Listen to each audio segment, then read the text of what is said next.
Bonjour à tous, c'est le 16e épisode de Relais Vertical et cette semaine on va quitter cette forêt un peu humide aujourd'hui pour vous emmener dans le désert de Rocklands en Afrique du Sud. Mais avant ça on tenait à vous annoncer les excellents résultats de l'équipe de France de paraclimbing à Sheffield. C'était ce week-end, 4 Français, 4 médailles. Leur entraîneur nous raconte ça. Ça s'est plutôt bien passé. On fait 3 médailles d'or et 1 médaille d'argent. Une super ambiance où tout le monde rigole, se moque entre eux de leur handicap. Mais au final, ça soude vraiment l'équipe et les performances sont là derrière. Tout le monde s'encourage, c'est vraiment génial. Mathieu Bénard, depuis les championnats du monde de Bercy où il finit 3e, il a gagné toutes les manches de Paraclimbing Cup qui ont suivi, tous les championnats d'Europe et le dernier championnat du monde. Lui, c'est vraiment notre élément moteur de l'équipe. Et derrière, il y en a qui se raccrochent sous l'impulsion de Mathieu.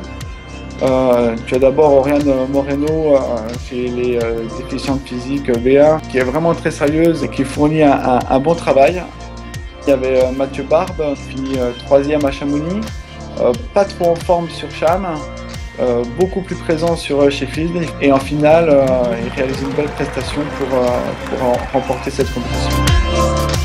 Après, tu as Serge Laurencin, le papier de l'équipe, plus de 50 ans. Il ne faut pas regarder non plus en hauteur pour aller voir les prises.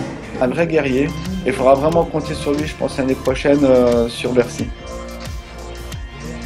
Juste pour comparaison, l'année dernière à Sheffield, il y avait 15 grimpeurs. Cette année, ils étaient 30. Le nombre de grimpeurs augmente, le niveau augmente. Et à nous de répondre présent et d'élever aussi notre niveau.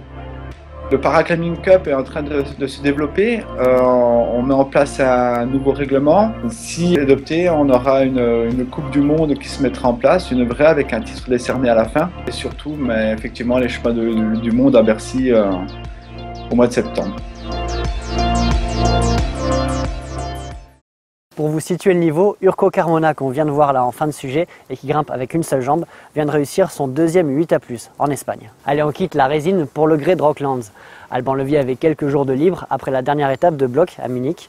Du coup, il est parti en vacances avec d'autres membres de l'équipe de France. Et que font des grimpeurs pros lorsque la saison est terminée? Ils grimpent bien sûr.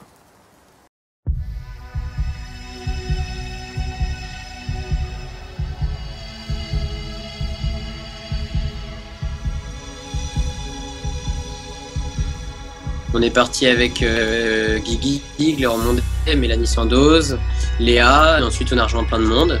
Et voilà, on est juste parti faire des vacances de grimpeurs, donc grimper, et au soleil si possible. C'est un vrai désert de blocs, plus en altitude que ce que je pensais, il y a pas mal de secteurs autour des 1000 mètres.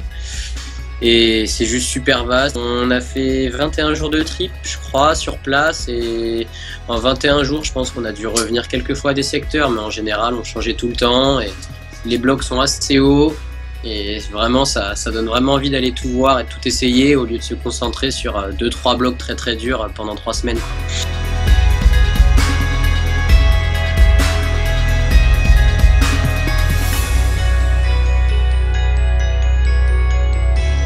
Au début, j'avais en tête d'essayer de flasher quelques blocs, ce qui n'a pas forcément marché. Mais dans Tiwiz El Mari, un bloc bien pentu, un bon 45 avec plein de petites arquées. J'ai décidé de m'y mettre comme il fallait. Du coup, j'ai réussi à flasher ce bloc, des bonnes arquées, du gainage, un petit ballon quand même. Et puis assez long quand même, donc ça méritait bien. C'était bien d'avoir un peu d'endurance. Une belle ligne toute seule posée au milieu de nulle part comme tellement de blocs à Rockland. Grimper avec Guy et Mel, quand il y a du bon niveau comme ça on se régale, hein, c'est sûr. On découvrait souvent les secteurs ensemble et c'était top. Du coup si Guy faisait le bloc, moi il fallait que je le fasse derrière et inversement. Donc du coup c'était vraiment l'éclate, il y avait une bonne motive. On avait pas mal de pads, du coup on pouvait bien monter assez haut. Mais bon, là-bas ça engage quand même.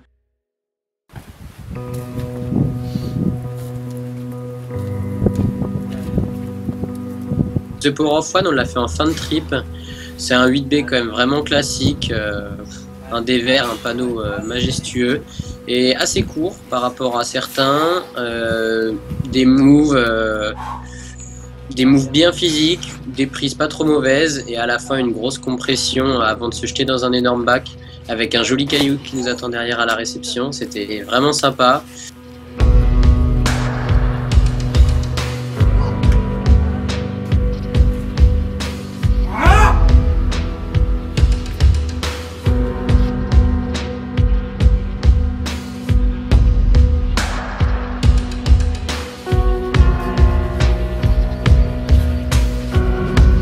Vers le milieu du trip, un soir, on avait été voir un soir où il a plu Moist Maisie. C'est à la base c'était un 8B+, qui a été décoté et on y a été un peu sous la pluie, il faisait pas très beau.